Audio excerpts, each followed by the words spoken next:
On Sunday night, I made a video for you all titled Sunday Night Crypto Dump, This is Getting Juicy. And in that video, we talked about the fact that Bitcoin's price was pulling back towards the downside after falling from $92,000 all the way down to $87,000 in just a couple hours following the big Japan news that we got with their bond yields absolutely flying.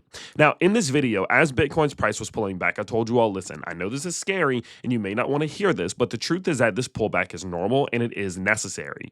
Bitcoin made a crazy run up towards this green zone, which is a massive zone of resistance between 93 and 96K. And after seeing a run up towards a resistance zone like that, it's super normal to see a bit of a pullback as Bitcoin's price tries to come back and find some support to then try to retest that green zone. So although you may not like it, understand that this is normal and necessary, and all it's going to take is Bitcoin trying to find some support around maybe $88,000 or $87,000 to then try to maybe make a move back up towards the top side. And funnily enough, if you actually look at the drawing that we made here in this video, and then you look at what's happened over the last couple of days, that is how it played out. Now, I'm not saying I knew this was going, this is how it was going to play out, but more that I knew that this was an option, and that's the option that I was trying to prepare you all for.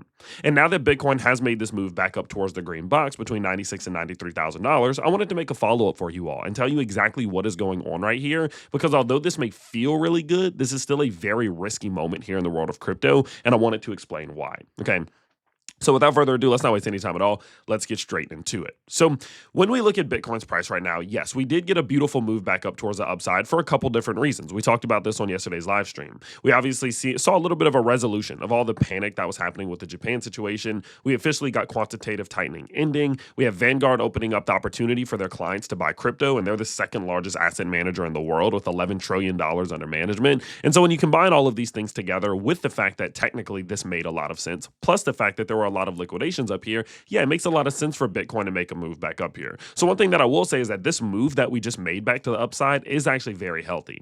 Matter of fact, when you look at this from more of a technical perspective as well, it's one of the healthiest moves that you can possibly make. I mean, think about the Fibonacci's, right? We had this move to the downside. We had the move to the upside. Bitcoin's price came all the way back down, healthily retraced back to the golden zone, and then used it to push back upwards. So this has been a very technically sound move. This is a very, very good move. So I'm not trying to say that this is a fake out or fake move upwards, but what I am about to say is that just because it was a healthy move back to the upside doesn't mean that we're going to get too far ahead of ourselves. Because just like we had a massive wall of resistance in front of us right back here between 96 and 93K, that resistance is even stronger now. Because what I've come to recognize is that when you confirm resistance zones in the market that we're in right now, they just get stronger and they get harder for us to break. It's the reason why we struggled to break through some of these key zones of resistance historically. It's the reason why when we set this zone of resistance right here, we knew back in October that, hey, listen, don't get too far ahead of yourselves because we still have that previous zone of resistance that we struggled to clear last time, and it could just nuke us, and nuke us it did, pushing us all the way back to the downside. Just like right here as well. We sat in this little micro recovery bounce of resistance, came back up to it, ran into it again, and got rejected. And so the fact that we're now back up to that same level that not only has rejected us one time, but has now rejected us two times, guys, you need to be extremely careful. Matter of fact, when you look at the 1 hour RSI, there is even a little bit of warning shots going off that we are struggling here.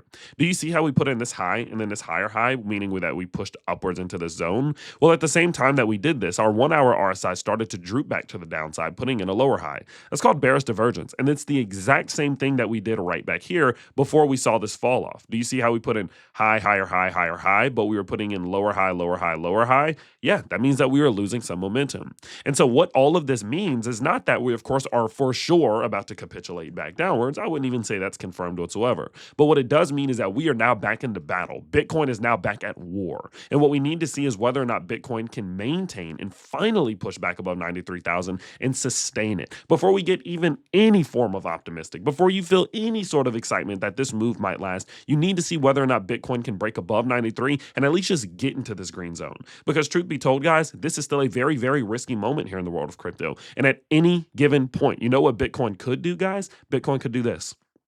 At any given point, it could come back. Let me make this a little bit brighter. It could come back. It could come straight back down towards this key zone of support that we've now previously established, this one and this one. It could come back down somewhere right here. And guess what we have? We have a stupid freaking bearish flag. And no one wants to see that, right? If Bitcoin rolls back over and comes back down to support, the odds of a breakdown go up like crazy. And remember what I told you. If in the macro sense, if you zoom all the way out of this thing, listen, if Bitcoin's price can't start getting some momentum, if it can't use this move that we've been making for the last last week or two to actually start breaking back upwards, guys, the likelihood of an extensive multi-month, 6-8 month bear market could be here. So we don't want to see Bitcoin's price rolling over right now. We don't want to see Bitcoin's price coming back down to the support level and falling through it, because the likelihood of multiple months of being in the red after that, which could see Bitcoin's price coming back down into the 60s, could very, very, very be possible at that given point based on bearish structure, okay? And so you just got to understand that this move that we're making right now, it's important, it's precarious, and you need to be watching it closely, because what Bitcoin's price does here will have a massive, massive impact on not only its own price for the rest of this year, but the rest of the altcoin market as well, okay? And so yes, this move that we made is great, and we do love to see it, and we love to see all of these bullish catalysts happening. But the truth be told is that these catalysts can take some time to actually go into effect, and in the meantime, Bitcoin could still roll over. So don't get too excited, sit back, wait, and watch, and let's see if Bitcoin's price can finally push into this $96,000 to $93,000 zone before we feel any sort of excitement at all, okay? So I'll keep you updated as it all does play out, but I really wanted to just let you know that the move that we were looking for, where is it at? Right here. This move that we were looking for, that is how this played out. But now we got to complete the quest. We got to make that move above $96,000 and $93,000, because that's where the real glory can come from, okay? So in the meantime, what I'm doing, I'm not doing too much, okay? When it comes to Bitcoin's price, I may honestly consider taking a little bit of profits off the table. I do have that long trade opened over on BTCC. I still do have that open. I do believe it's up about 51% or so right now. I'll show you guys. I got logged out, and I don't want to waste your time, but I'll show you guys in the next video. That's up about 51% or so. So I do have that trade opened over on BTCC. And by the way, you can also trade on BTCC if you want. The link is down below. No beginners allowed over there, but if you are an experienced trader, you can go get up to $10,000 in bonuses. So that's what I'm doing when it comes to BTCC, or when it comes to BTC with my trades. I'm going to just leave that open. I may consider taking some profit off that trade sometime soon, especially if this resistance does show signs of breaking us back down, especially back towards this trend line. But I'll keep you updated on that. In terms of altcoins, I'm not doing a whole lot with my altcoin positions. I did accumulate a little bit of Ethereum over the last week or two when we were seeing that pullback happen, which I did tell you all about. But outside of that, it's not too crazy. I believe it was, let me see. It was about $1,500 or so roughly that I accumulated on Ethereum, but that's about it. That's I don't want to say this in a bit of an ego or braggy way, but it's not a huge portion of my Ethereum bag. It's just a little bit of a top up that I wanted to do. I did actually just move it over to actual iTrust Capital. This is a new platform that I've been using to acquire some of my altcoins just because they're safer here.